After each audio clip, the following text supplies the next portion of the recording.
She clutches a hand grenade, not to throw at the enemy, to use on herself. The young nurse, 20 years old, maybe younger, crouches behind shattered palm trees on Saipan. June 1944. The sound of American voices echoes closer through the smoke and coral dust. Her commanding officer's final order rings in her ears like a death knell: never let them take you alive. She's been told what capture means: torture, violation, humiliation so complete that death would be mercy. The propaganda films showed American soldiers with fangs, laughing as they degraded Japanese women. Radio broadcasts described cruelties so unspeakable that suicide was not just acceptable, it was honorable. Her fingers shake around the cold metal. The pin feels loose under her thumb. Then a hand, an American hand, reaches down through the haze. Not to strike, to help. She flinches, waits for the blow that must surely come. Instead, he offers water. A canteen, dented and warm, extended toward her like an olive branch in a language she doesn't speak. This is where the story breaks, where everything she's been taught collides with reality so violently it shatters. Because in the next weeks and months, this nurse and thousands like her will discover something impossible: that their captors see them as human, that prison camps can offer more dignity than their own military ever did, that kindness, the quiet weapon nobody expected, would shake an empire to its foundations. The numbers tell part of this story. Between 35,000 and 50,000 Japanese surrendered during World War II, a figure so small it shocked Allied intelligence officers. Where other nations saw hundreds of thousands lay down arms, Japan produced only thousands. Most chose death. The code demanded it. Bushido, the way of the warrior, ancient noble ones in the hands of medieval samurai who valued honor and loyalty alongside compassion. But by the 1930s, something twisted had taken its place. The militarists weaponized tradition. They stripped away everything soft, everything human. What remained wasn't a code, it was a cage. Obey the emperor above all, death before dishonor. Your life is not yours, it belongs to the state. Surrender? Unthinkable. It would stain your family for generations. Your mother would weep in shame. Your ancestors would curse your name from the spirit world. Better to die charging into machine guns. Better to clutch that grenade and end it on your terms. But those who survived capture found themselves in a different war entirely. One fought not with bullets, but with blankets. Not with barbed commands, but with bandages. And that war, the one for their souls, would be won before the shooting ever stopped. To understand what happened behind those fences, you first need to understand what brought them there. Bushido emerged centuries ago from the samurai class. It taught warriors to be brave, loyal, skilled with the blade. It taught them to protect the weak, to value art and poetry, to face death with calm acceptance. There was nobility in the original code, complexity, room for mercy. But by the time the 20th century militarists got their hands on it, Bushido had been gutted and rebuilt as something darker, something useful to an empire hungry for expansion. They called their version Shido, a calculated, rational approach focused solely on end goals, not means. Where traditional Bushido valued the warrior's character, Shido cared only about results. Victory at any cost, obedience without question. The transformation was deliberate, systematic. In schools across Japan, children were taught that the emperor was divine, not metaphorically, literally, a living god whose words carried the weight of heaven itself. To disobey was not just illegal, it was blasphemy. Teachers drilled students on the hierarchy of sacrifice. First came the emperor, then the nation, then your family, last, if at all, yourself. Your individual desires, your pain, your life, these were less than dust. Girls training to be nurses learned that their bodies were instruments of the state. If the empire needed them to bandage wounds for 18 hours without rest, they would do it. If the empire needed them to die rather than burden retreating units, they would die. There was no debate, no choice. The propaganda machine worked overtime, churning out images and stories designed to terrify, American soldiers were portrayed as savage beasts who raped, tortured, and mutilated prisoners. One poster showed a grotesque caricature of a U.S. Marine grinning while holding the severed head of a Japanese woman. Another depicted American troops forcing prisoners to eat their own flesh. None of it was true, but repetition breeds belief. By 1944, when the war had turned decisively against Japan, these messages intensified. As Allied forces hopped from island to island, Tarawa, Saipan, Guam, Peleliu, Japanese soldiers and civilians faced a terrible choice: surrender and face the horrors they'd been promised, or die fighting. Most chose death. On Saipan, thousands of civilians threw themselves from cliffs rather than be captured. They clutched their children and jumped. They believed with absolute certainty that the Americans would torture them. That death was kinder. The young nurse had seen this fervor up close. She'd worked in field hospitals where wounded soldiers begged for grenades to finish themselves rather than fall into enemy hands. She'd held the hands of dying men who whispered not of home or loved ones, but of the Emperor. She'd watched officers beat subordinates for showing weakness, for collapsing from fever or exhaustion. Suffering proved loyalty. Pain was currency, and she learned her place in this system. As a woman, she was expendable, useful as a nurse until she wasn't. Then disposable. Some military units issued women grenades specifically for suicide, not as weapons against the enemy but as tools of self-destruction. The message was clear: your death is preferable to your capture. The irony cuts deep when you look at comparative numbers. Allied prisoners in Japanese camps faced death rates between 27% and 40%. For American POWs specifically, the figure hovered near 1 in 3. Out of roughly 27,000 Americans captured by Japanese forces, between 7,000 and 11,000 died before liberation. They starved on rations of rice so thin you could see through the grains. They worked 18-hour days in mines and jungles, building railroads and airstrips. They suffered diseases that went untreated: malaria, dengue fever, dysentery, beriberi. Guards beat them for minor infractions, or sometimes for no reason at all. The 99 American nurses who became POWs when the Philippines fell, the Angels of Bataan, endured 3 years of captivity under conditions that can only be described as brutal. They worked without adequate medicine or food. They watched patients die from preventable causes. They lived under constant threat. All of this while Japan had signed the Geneva Convention. Signed it but never ratified it. Never intended to follow it. In August 1937, Emperor Hirohito issued a directive explicitly removing international law constraints on how Japanese forces treated Chinese POWs. The message was implicit but clear: prisoners had no protections. They weren't fully human. Meanwhile, back in Japan itself, civilians were starving. By 1944, the average person consumed fewer than 1,200 calories daily. Children gnawed on tree bark to fill their stomachs. Mothers boiled weeds into thin soup. The government demanded sacrifice as cities burned under American firebombs. Suffering was everywhere. It was expected. It was proof you loved your country. Into this world of razor-edged ideology stepped young women who believed they'd rather die than be captured. Women like the nurse crouching behind those palm trees, grenade in hand, preparing for the end. Then they were captured. And nothing, absolutely nothing, made sense anymore.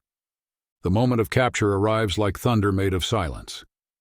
American soldiers surround her unit. The nurse closes her eyes, waits for the violence she's been promised, the mockery, the beginning of horrors too terrible to imagine. Instead, a canteen pressed into her hands.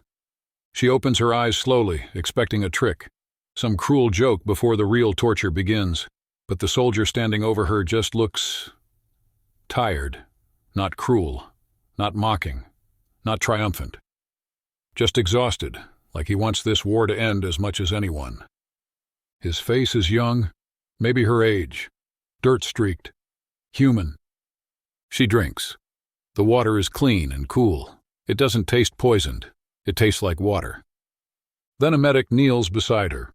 She has a wound on her arm, shrapnel from days ago, infected now, angry red streaks climbing toward her shoulder. He opens his kit with practiced efficiency. His movements are gentle, careful, like she matters. He doesn't speak Japanese, but he makes soft sounds of sympathy as he cleans the wound. The antiseptic stings, but his touch is so careful she almost weeps. Around her, other women experience the same cognitive dissonance. One has her head bandaged where she'd been hit by debris. Another is given a blanket despite the tropical heat. She's shivering from shock and someone noticed. A third is offered a cigarette, which she takes with trembling fingers. They weep. Not from pain, but from confusion. From the collision of expectation and reality. "Is this a trick?" one woman whispers in Japanese. "Is the food poisoned?" But when American guards sit down nearby and eat from the same pots, suspicion begins to crack. You don't poison food, you're going to eat yourself. That first night, they're transported to a temporary holding facility. Not a dungeon, not a torture chamber, a camp with wooden barracks. The women are led inside, and what they see defies belief. Real beds, with mattresses and blankets. The nurse stands frozen in the doorway, staring. For months, she's slept on dirt floors or bamboo mats. She's curled up in supply tents. She's drowsed, standing up during lulls in shelling. A real bed feels like something from a dream she's forgotten how to have. She approaches it cautiously, touches the blanket. It's rough cotton, military issue, nothing fancy. But it's soft, clean. Hers.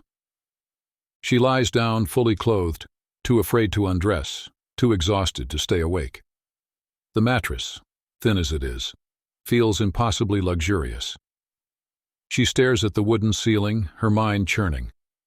Everything she was taught said this moment would be her death, her degradation. The beginning of suffering so profound that her earlier hardships would seem trivial. Instead, she's warmer than she's been in months.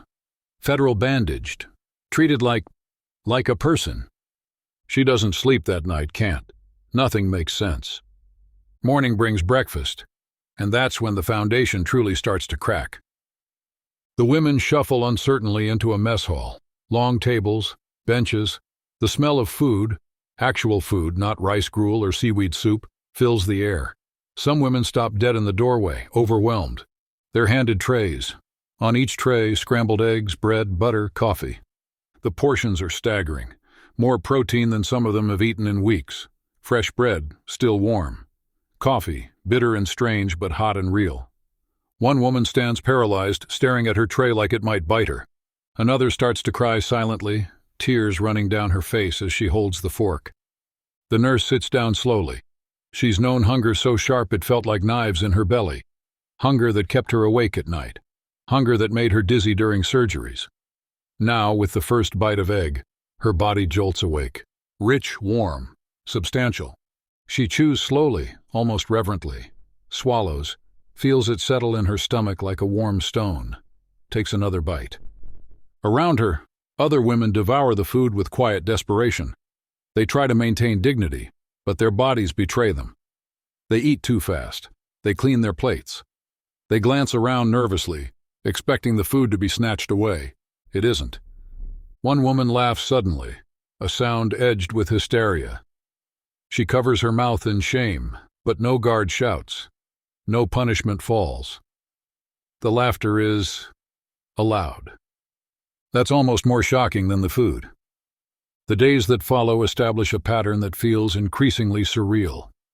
The camps are spread across the American mainland, Texas, Wisconsin, Iowa, Louisiana, far from the West Coast where racial tensions run high and internment camps hold Japanese Americans. These POW facilities are governed by strict rules, the 1929 Geneva Convention. That treaty mandates specific treatment, 40 square feet of living space for enlisted personnel, 120 for officers. 3 meals daily. Medical care equivalent to what American troops receive. Wages for labor, 80 cents per day in camp scrip. Access to canteens where prisoners can buy candy, tobacco, even low-alcohol beer. The Americans follow these rules meticulously. Not out of kindness necessarily, but out of policy. A well-treated prisoner is a cooperative prisoner, a source of intelligence, a propaganda tool. Look how civilized we are. But to the Japanese women experiencing this treatment, the motivation doesn't matter. The effect is everything. The contrast becomes brutal in its clarity. While Allied prisoners in Japanese camps work 18-hour days on starvation rations, dying of preventable diseases, Japanese prisoners in American camps gain weight. They regain health. Color returns to their cheeks. Wounds heal. Chronic conditions, infections, dental problems, vitamin deficiencies receive treatment for the first time in months or years. Democracy made barbed wire. But inside those fences, something radical was taking shape. One woman had been beaten by her Japanese superior officer for collapsing from fever during a forced march. She still has bruises. Now an American doctor checks on her daily, adjusting her IV, taking her temperature, speaking softly in English she doesn't understand but whose tone she recognizes. Concern. She stares at her arm where the needle enters her vein. Silent. Because words can't hold the dissonance between what she expected and what she's receiving. The nurse received spectacles one afternoon. An American doctor had noticed her squinting, struggling to see. He fitted her for glasses using equipment from the camp infirmary, then handed them over with words she caught only partially. Nobody should live in a blur. She puts them on. The world sharpens. Faces become clear instead of smudged. Text becomes readable. Details emerge from fog, the grain of wood, the individual leaves on distant trees, the expressions on people's faces. She cries, not from sadness, from the revelation that someone cared whether she could see, that her vision mattered to someone who owed her nothing, that even as a prisoner, as an enemy, she was worth this small mercy. These moments accumulate, stack like stones, building a wall against everything she's been taught. Days stretch into weeks. Weeks into months. Routine builds, steady, almost domestic, increasingly impossible to reconcile with the war still raging across the Pacific. Morning reveille sounds at 0600, not shouted brutally but called with steady formality. The women rise, make their beds military style, corners tucked, blankets smooth, then file to the mess hall. Breakfast of porridge or eggs, sometimes pancakes, always coffee. Then the day opens wide with possibilities none of them expected. There are work assignments, voluntary, not forced. Some women help in the kitchens, learning how Americans bake bread with yeast instead of rice flour. Others sweep the grounds or tend to vegetable gardens. Still others assist in the infirmary, their nursing skills put to use treating fellow prisoners. The work is compensated. 80 cents per day in camp scrip. Printed currency good only at the camp canteen, but currency nonetheless. The concept of being paid for labor rather than simply ordered to perform it feels alien. Radical. One afternoon, the nurse is handed a packet of seeds and a small plot of earth. The guard gestures. Plant something. Grow something. She kneels in the dirt, her hands remembering the motions from childhood. Before the war, before she became a military auxiliary, when she was just a girl who helped her mother grow vegetables behind their house, the seeds are tiny in her palm, fragile, full of potential. She plants them carefully, patting soil over each one, whispering a small prayer she's not sure she still believes. The act feels defiant somehow, growing life in a place designed for confinement. Letters become another revolution. You can write home, they're told one afternoon. Paper and pencils distributed to anyone who wants them. Skepticism runs deep. Surely the letters will never be sent. This must be a test. Write something incriminating and face punishment. But when the women sit with blank pages before them, the guards simply walk away. Give them privacy. Trust them. The nurse stares at the paper for long minutes. What can she possibly say? That she's well fed while her family starves. That Americans treat her better than her own officers did. That she doesn't understand this war anymore? She writes carefully, in plain Japanese. Mother, I am alive. They feed me well. They treat me kindly. I have warm blankets and a bed. I think of you every day. I hope you are safe. I do not understand this war anymore. That last sentence feels dangerous, treasonous. But it's true, and she writes it anyway. The letters are collected, passed through censors, who redact any military intelligence but leave personal sentiments intact, and eventually mailed.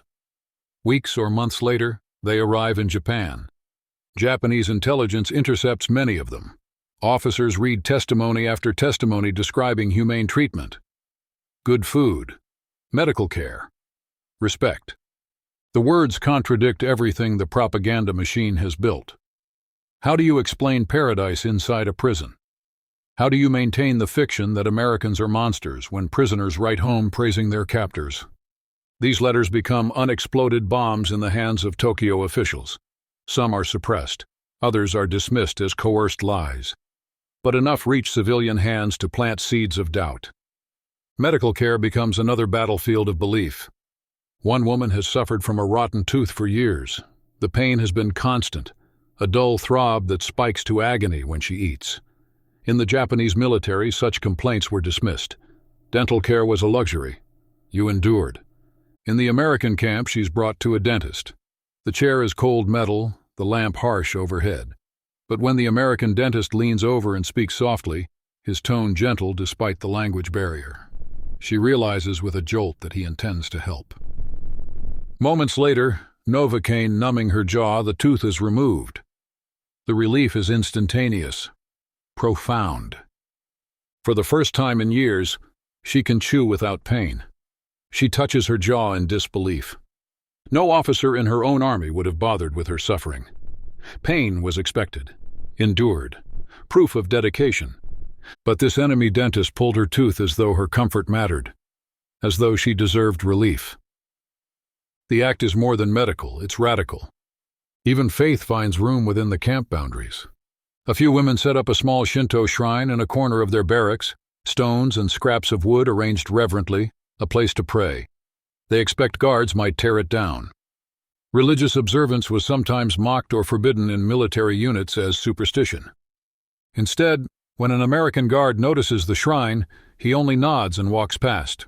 Doesn't interfere, doesn't mock, just allows it. The permission is startling. To practice devotion without scrutiny feels like inhaling after years underwater. Others attend services led by a Christian chaplain who visits the camp. He offers words of comfort, not with force or pressure, but with gentle invitation. Some women attend out of curiosity, others because it's something to do. A few find unexpected solace in the unfamiliar prayers. Choice itself becomes foreign territory. In the Empire, duty dictated everything. Here, choice, limited but real, returns to their lives. Music slips into their days like contraband joy. On quiet evenings, the sound of a harmonica drifts over the compound. Sometimes played by a guard during his break. Sometimes by a prisoner who's learned a simple tune. The notes are clumsy but carry warmth. The nurse sits outside her barracks one evening, eyes closed, listening. The melody is tender, childlike. Nothing martial about it. In her world, music had always been about ceremony or command. Marches to inspire courage, anthems to reinforce loyalty. Here it exists for beauty alone, for the pleasure of hearing something sweet in a harsh world. There's laughter, too, unexpected and sharp as broken glass. Peanut butter arrives one afternoon, the first time any of them have encountered it. Nobody knows what this brown paste is. One woman dips a cautious finger, sniffs it, then tastes. Her face twists in betrayed disgust and she spits it out. Guards laugh, not cruel laughter, just amused by her reaction. Eventually, some of the women laugh too, tentatively at first, then more freely. In that moment, the wall between captor and captive thins to transparency. They're just people, confused by peanut butter, sharing a moment of absurd humor in the middle of a war. But beneath every comfort runs a darker current. Back in Japan, families starve. The nurse's mother survives on handfuls of rice stretched with wild plants. Her brothers march in ragged uniforms, boots falling apart, bellies empty.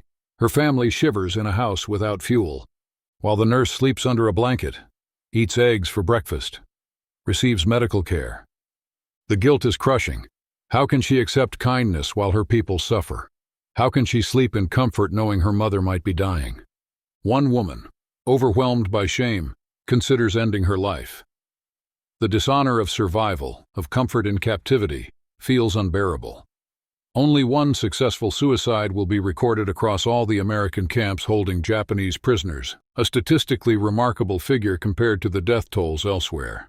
But another prisoner stops her before she can act, grabs her hands tightly, whispers fiercely, "If the enemy values our lives, why don't we?"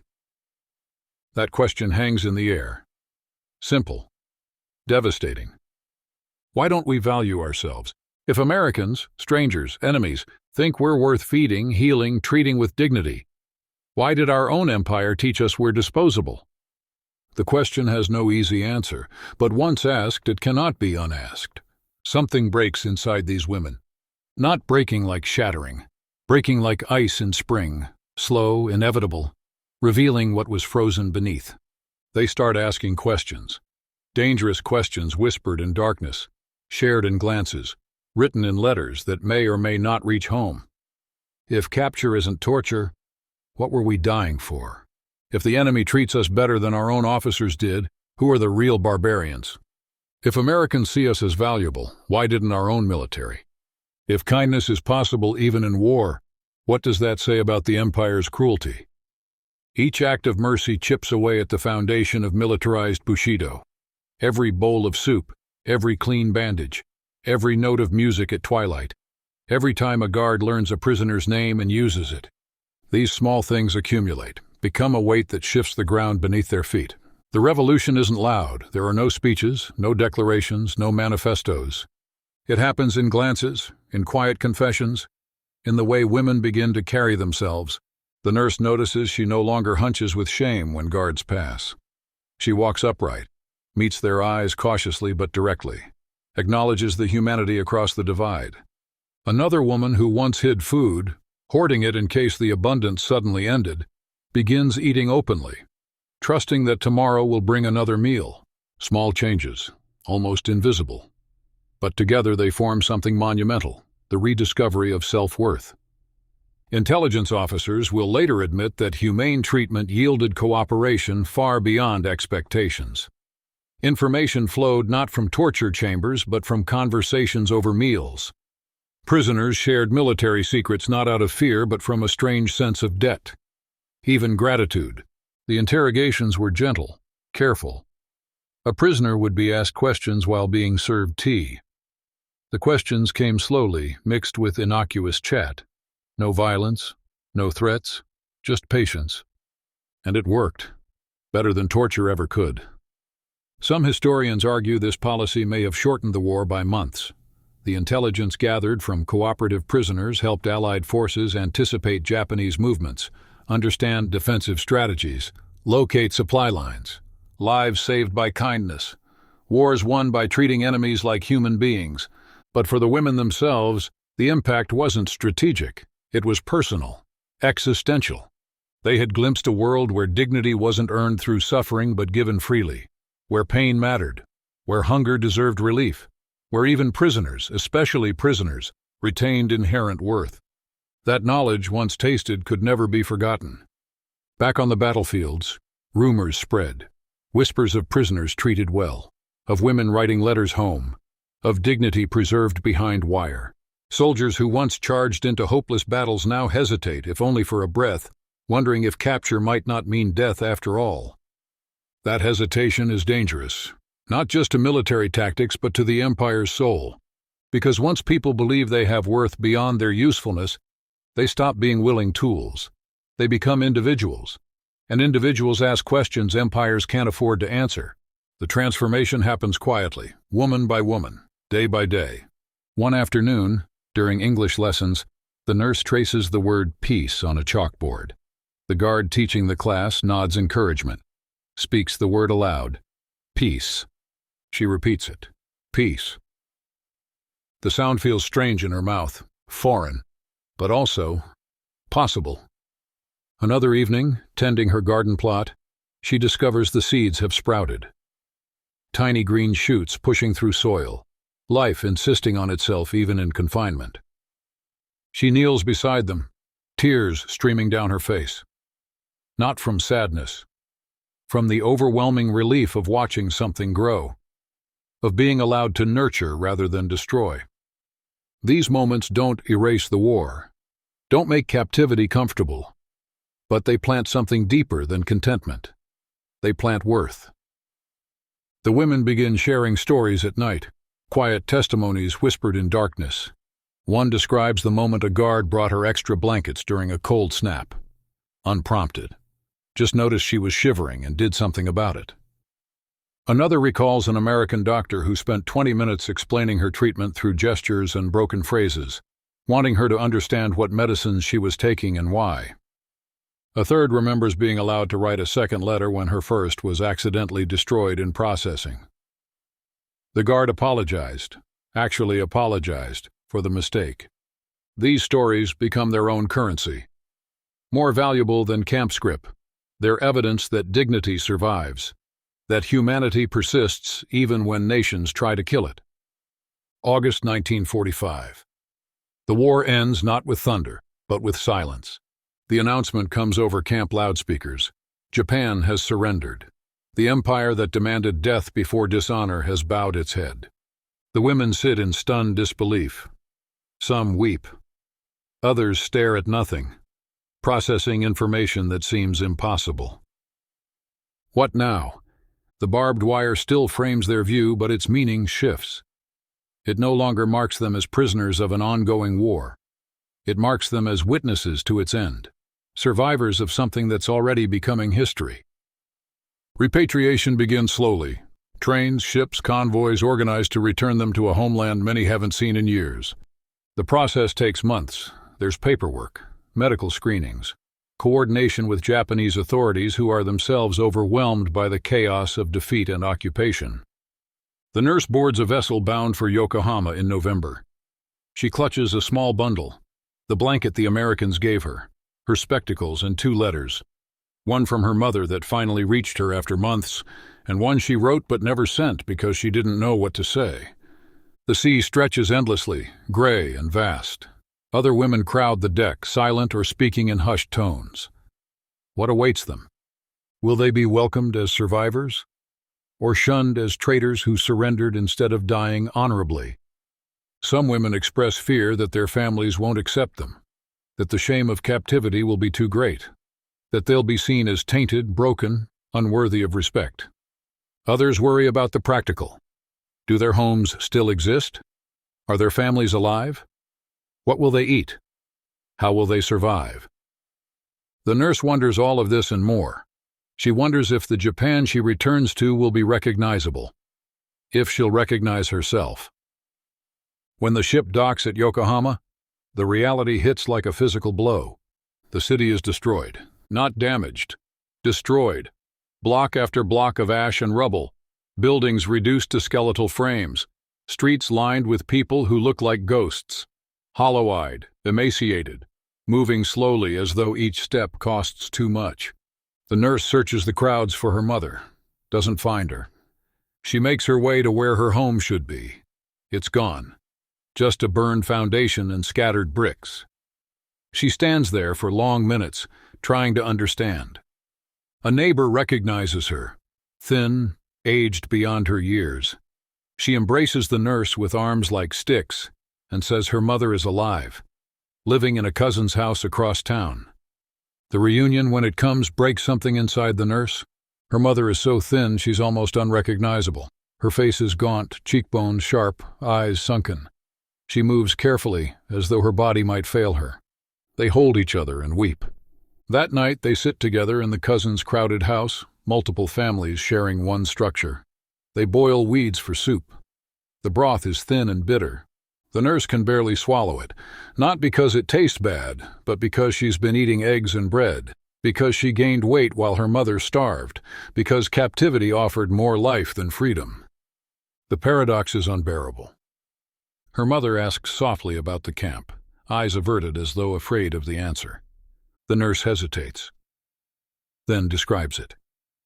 The meals, the beds, the medical care, the letters she was allowed to write, the spectacles placed on her nose by a doctor who believed she shouldn't live in a blur.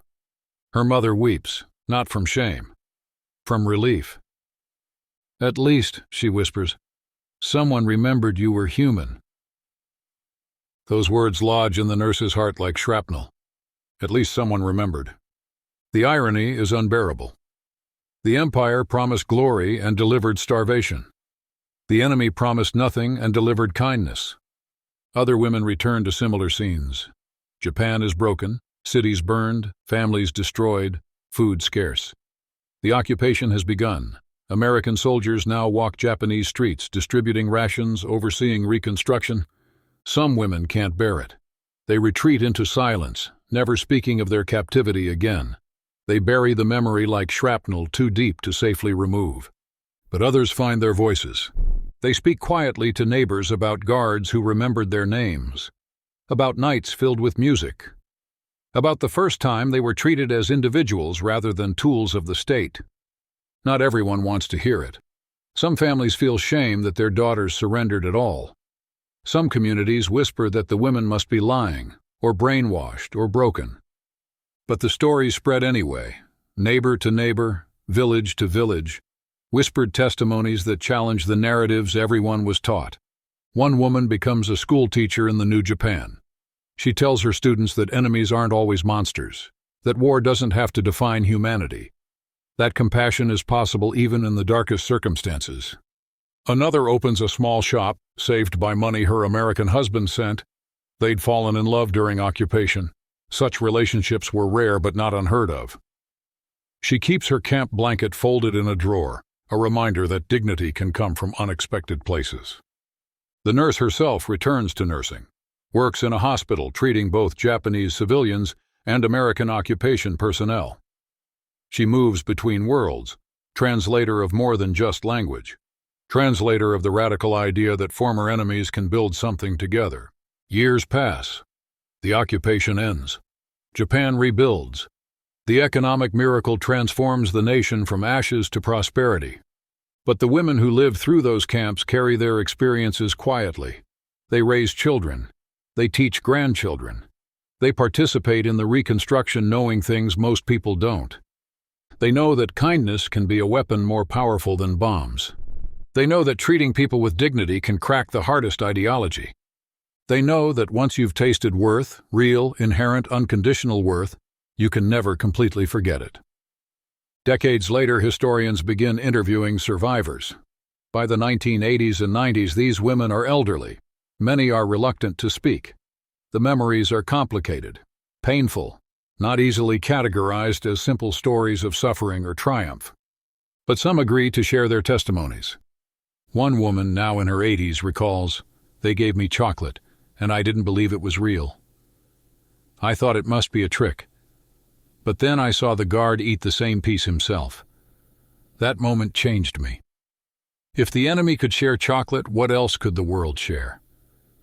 Another says, "I learned English in the camp. I still speak it fluently. Sometimes I dream in it. That language opened doors I didn't know existed." A third admits, "I felt guilty for decades. While my family starved, I ate well. While my country burned, I slept in a warm bed. How could I reconcile that? Eventually, I realized the guilt wasn't mine to carry. I didn't create the war. I was just caught in it. And I survived." The nurse, now an old woman with grandchildren, speaks carefully when asked about her experience.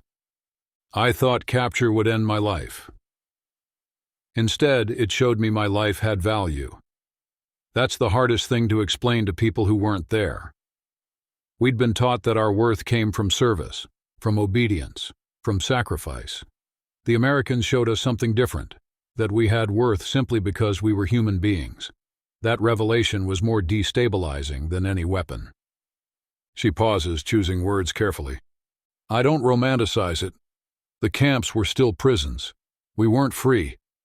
But we were treated with a dignity I hadn't experienced in my own military. And that dignity stayed with me. It changed how I raised my children, how I saw the world. I taught my daughter that her life mattered, not because of what she could do for others, but because she existed." That lesson came from American prison guards. Strange, isn't it? These testimonies, collected over decades, form a mosaic of experiences that defy simple narratives. They show that war is never just about tactics and territory. It's about people, about the daily choices, large and small, that determine whether we treat others as human or as expendable. The Americans, for their part, didn't set out to spark transformation. Their policies were pragmatic. The Geneva Convention provided guidelines.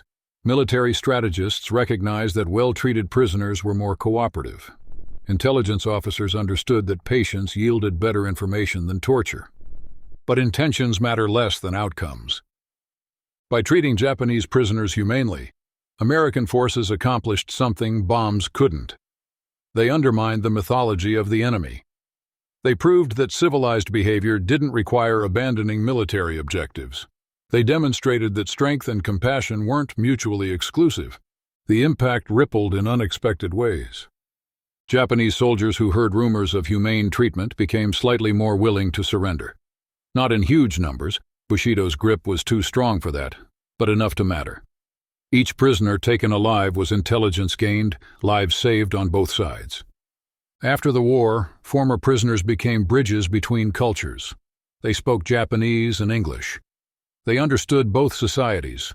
Some married American servicemen. Others became translators, teachers, cultural ambassadors. The broader lesson resonated beyond Japan. In subsequent conflicts, Korea, Vietnam, Iraq, Afghanistan, debates about prisoner treatment referenced World War II. Military ethicists pointed to the strategic value of humane policies. Human rights advocates cited Geneva Convention successes. The story became evidence that doing the right thing could also be the effective thing.